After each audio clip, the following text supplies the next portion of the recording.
El universo de Vince Gilligan ha terminado. Una historia que en su totalidad es una maravilla. Cuando terminé esta trilogía sentí como si Breaking Bad fuese solamente un 50 o 60% de lo que realmente quisieron contarnos. Este universo es poético por todo lo que rodea, desde algunos de sus planos y montajes, desde el uso narrativo que tienen algunas de sus canciones, pero sobre todo en la forma, en los inicios y cierres que componen sus personajes, y paralelismos con secundarios. Todo hace una sinergia secuela con precuela a pesar de ser tan diferentes, contrastados en cómo inician, se desarrollan y finalizan.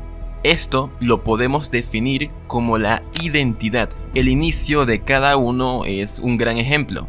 Mientras en Breaking Bad es más desesperada, angustiada, con algunos planos abiertos y grandes rozando la locura, con colores muy vivos e intensos, Better Call Saul es más deprimente, lento, denso, sin movimientos de cámara rápida, en blanco y negro, como si todo estuviese en una apatía total. Mucha gente dice que la serie del abogado es aburrida, muy densa y poco emocionante, y puedo entenderlo. Es una serie que no tiene las características que hacían a Breaking Bad tan mainstream. Breaking Bad se esforzaba para que el espectador se quede y vea el siguiente capítulo.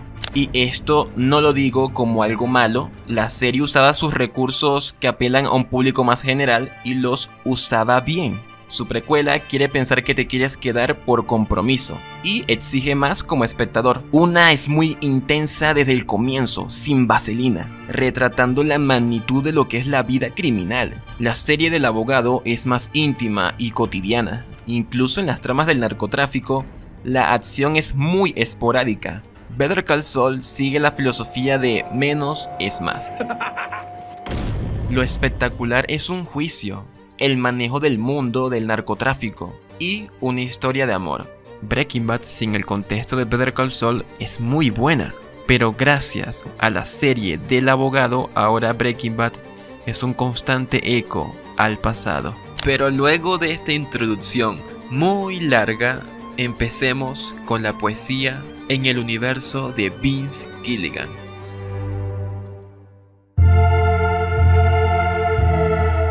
Es envidiable la calidad del cast de personajes, una historia que habla de gente moralmente gris, haciendo mal unos a otros, como si de un campo de supervivencia se tratara, pero como toda buena historia de grises, siempre habrá algunos que sean más cercanos a lo correcto. Hank y Howard son la representación de la justicia, de los que no quieren un mal, ni siquiera con personas tóxicas cercanas a ellos. En la última temporada, Jim y King hacen una artimaña completamente injusta hacia Howard, parecido a lo que hizo Walter al engañar y dejar casi en jaque mate a su cuñado, amenazándolo haciendo un video para dejarlo mal. Lo que hacían Jim y King era por un rencor acumulado hacia Howard. Hasta ellos mismos sabían que no era correcto, pero como decía Howard, You're perfect for each other. Screw the money, you did it for fun. Cuando aparece Lalo, el villano principal, es cuando la trama da un vuelco total.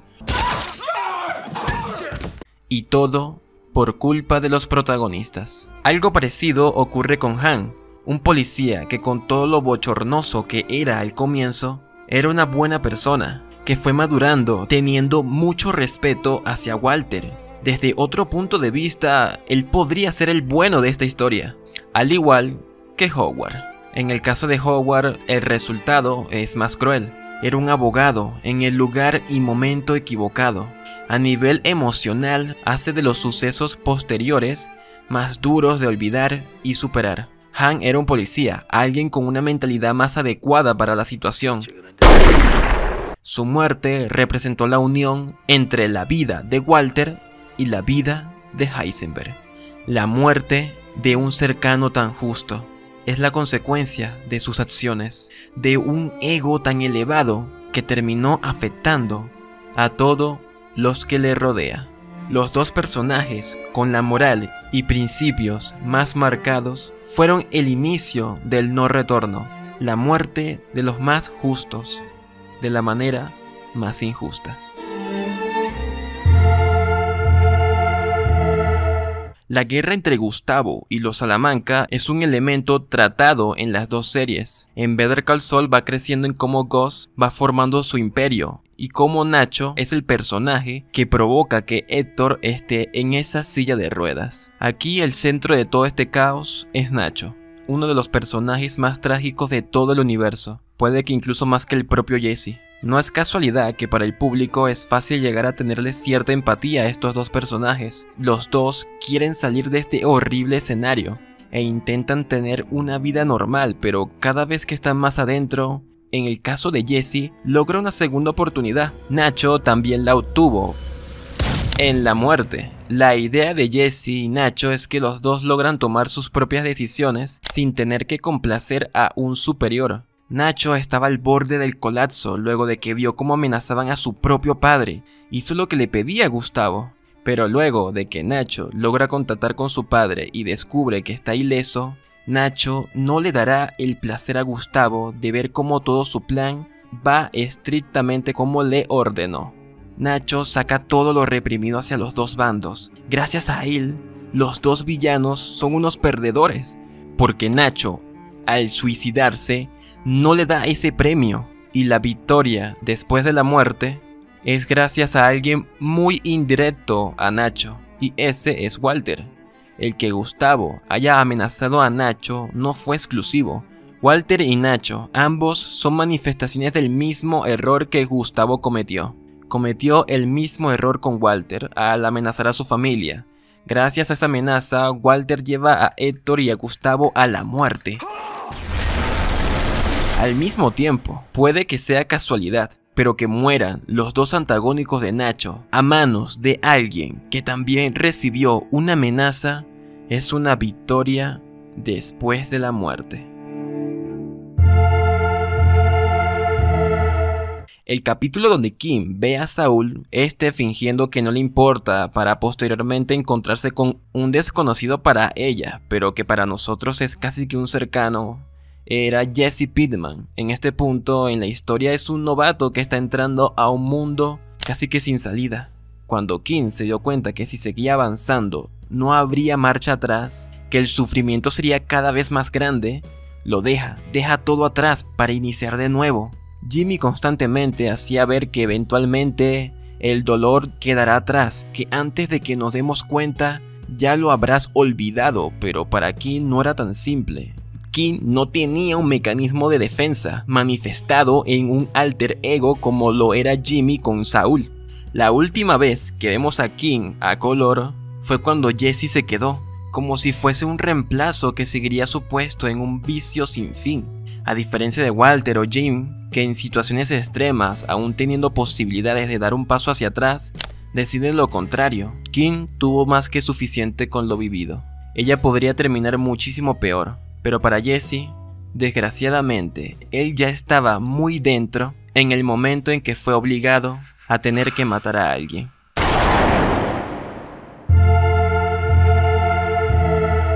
El aleteo de las alas de una mariposa se puede sentir al otro lado del mundo. Esta teoría nos habla de que una pequeña acción puede llevar a una interminable cantidad de posibilidades. Como en la película del efecto mariposa, cuando el prota va al pasado en varias ocasiones y los resultados siempre son muy diferentes en el presente, en el universo de Vince Gilligan es algo que está presente mediante una acción. Cuando Han descubre que Walter White es Heisenberg, este momento nos lleva a la muerte de Walter, a un Jimmy en prisión y a Jesse teniendo una segunda oportunidad. Estos tres resultados por sí solos llevan a un tono ligeramente optimista. Obviamente esta sensación es la más cercana con Jesse. Con el contexto de Better Call Saul, representa la segunda oportunidad, aquella persona que quiere despojarse por completo en un mundo tan oscuro y vil. Jesse maduró y dejó todo rencor, incluso con su socio. Jesse fue el que tenía que hacer las cosas a beneficio de los demás. Era el copiloto de su vida. Siempre era otra persona el que conducía el carro. No fue hasta su última interacción con Walter donde tuvo la oportunidad de no hacerle caso, de alejarse y darse una mirada de despedida para que ahora sea un hombre nuevo, el que conduzca su vida. En el camino, esto está reflejado en un Jesse que por él mismo busca la manera de escapar a toda costa, recordando cada aspecto importante de su vida y aceptarlo, porque gracias a esas experiencias es quien puede ser alguien nuevo. Como dijo Might, We all make our choices, and those choices, they put us on a road. Jesse representa el crecimiento, madurez y que las segundas oportunidades sí existen. No es casualidad que fue de los pocos que salieron con vida y libres en un mundo donde la salida está cada vez más lejos. Cada vez más lejos. Ese es el caso de Walter White, alguien que no busca una redención. Él mismo aceptó que todo fue por él. Al principio sí quería hacer todo por su familia y por el cáncer, pero en el fondo no hubo remordimiento de todo lo que hizo. Lo único a lo que sí tenía arrepentimiento fue por cómo trató a Jesse y el rencor hacia sus antiguos socios. Bastante curioso que sea lo que hila para su cierre. Cuando dije que los 3 finales eran optimistas, es en una línea bastante pesimista. Es bastante optimista que a pesar de todo Walter logra poder ver y ser honesto con Skyler. Poder ver a su bebé, poder ver desde lejos a Walter Jr., tener su despedida con Jesse, vengar exactamente igual a los mismos que mataron a su cuñado. Y probablemente el más grande deseo, poder morir en el lugar donde más se sentía vivo. Dadas las circunstancias y las acciones de Walter, es un final más que optimista. Y por último tenemos a Jimmy. Breaking Bad habla de la transformación, de la metamorfosis. Better Call Saul no es tan directo, habla más de algo que está en el fondo. Wait, Jimmy, what? Y de aceptarlo. It's all good, man. Desde el comienzo, Jimmy siempre fue como se comporta en la quinta y sexta, egoísta y poca ética, algo que Chad ya lo sabía. No hay una transformación tan progresiva, es ver cuando Saúl sale completamente a la luz y que acepte ese lado tan mogolón. Better call Saul. Luego de los sucesos de Breaking Bad, Saúl se cambia el nombre y es donde empieza el blanco y negro. Esto para enfatizar cómo un personaje tan colorido ahora no le queda nada. Lo único que tiene color fue ver a ese abogado mogolón en la propaganda. Y por supuesto, la llama que aún sigue viva con King. Lo único que le quedó en su vida era lo único que le motivó para hacer lo correcto. Para terminar con una sentencia legal, diciendo puras verdades. Fact is, Walter White couldn't have done it without me. Sintiendo el peso de la muerte de Howard, aceptando a Chad, eso sin olvidar que él fue capaz de bajar su sentencia a solo 7 años, pero él no quiso salirse esta vez con la suya. Esta vez su sentencia no era con el jurado, era con King, la persona que le hizo entender que tenía que hacer lo correcto, que tenía que dejar a Saul Goodman y ser Jimmy.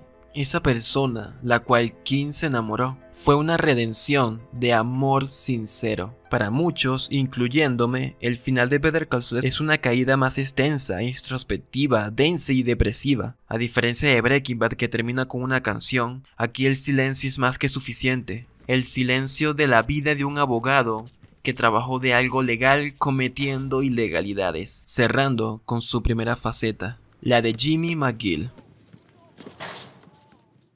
No sé muy bien cómo cerrar este video, lo que sé es que pasará mucho tiempo para que llegue un universo escrito de manera tan sólida e inteligente. Da igual cuál te guste más, este universo es irrepetible. Si llegaste hasta aquí, gracias. Da un like, comenta y por supuesto suscríbete activando la campanita para cada nuevo video.